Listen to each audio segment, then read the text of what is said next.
All right, everybody, welcome to another episode of the Correndo Show. I got a very special guest today. We got Dany Kingz today. Thank you for being here, bro. Thank you. Appreciate it. Thank you for having me, man. First things first, let's get it out of the way. Smash that like button, hit share, subscribe. If you haven't done that yet, we're doing the $20 gift card giveaway as soon as we hit the 500 subscriber mark. But since Dany's here, I know we're gonna smash through that real quick. So you're giving out $20? Yeah. That's awesome. Yeah. Little something for the That's fans. Good, man. That's good. Yeah, brother. Yeah. So man, let's get it started, bro. Tell us a little bit about yourself, man. How'd you get started and everything? With my music, I mean, I feel like everybody, people love music, man. I love music so much that when I was younger, I used to from school in my home, it used to be like a good 3 miles walk. So I remember CD players. Yeah. So I used to have a CD player, and my favorite thing for Christmas, my birthday, was to get like CDs from like a different type of music. And I would say like not just rap though. It would be like Lenny Kravitz, Linkin Park. So I'll put them on like there, and I remember when you hold your CD, like you used to have like this little bag where you have the CDs and stuff. Yeah. So I was like, okay, I gotta have my CDs. So from school to my house, I would just put my headphones on, man, and I would just start like visualizing a different type of world. Like my imagination would be like whatever the song was playing. Right. And sometimes it was dope that I would like move with the song walking home. So I'm pretty sure people who would pass by would be like, this guy, he's kind of not there. And even one day my dad was like passing by to he never passes by, bro. He never like picks me up, he passes by and like he basically was like, hey, yelling at me, bro, like, hey, and I was like, all right, whatever.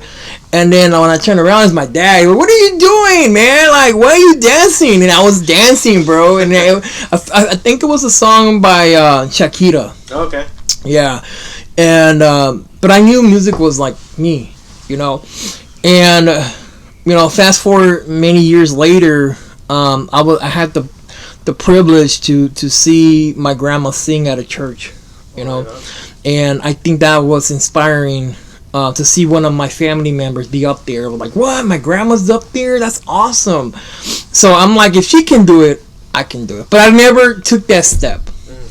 And then my grandma would say, like, she would say to me, like, mijo, like, un día, you're gonna be like this big star. And like, I'll be like, whatever, grandma, I can't sing, And I started writing music. One day I just like said, oh, okay, I like poems. I would listen to a lot of Eminem. So I would hear what he would say, like punchlines and stuff. And I just started writing. It would be like simple thing like, I open a can when I can, like something like that. Something dumb and, like ABC kind of thing. That's how I call it. Right? That's how it happened. That's how it started happening. But again, when you're young, you don't know what to do. Like, nowadays, we got the media. We got people showing us how to do music, to put the beats on. You could buy them. When you're young, like at that time, like, where do you get a beat? So I started going to this church near my house, and there was a guy there that was playing like the drums and stuff. And he was like just kind of freestyling. And I said, oh, just hit the drums and I'll freestyle. And they liked it so much what I did there.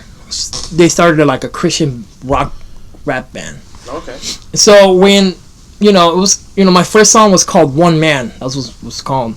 And when I performed at the church, that church was so like old people, that like they freaked out, man. Like they were so used to like Marcos Witt, like these guys that sing like worship music. Yeah, you hear so when you see this bald guy, because I was bald headed and like gangster looking, you see this guy coming in rapping, even though it had God in it, they were freaking out. So I was called like, I'm like, that's from the devil. I was hit with like, the devil's using me to get into churches and messing up the youth. But even the older people didn't like it, the younger people did. And I made a pledge there to continue even if they didn't like it. Right. You know, because my message was always about like helping youngsters do better in life. You know, it was never really about religion. It was always about like, I think like in my life I did so much bad.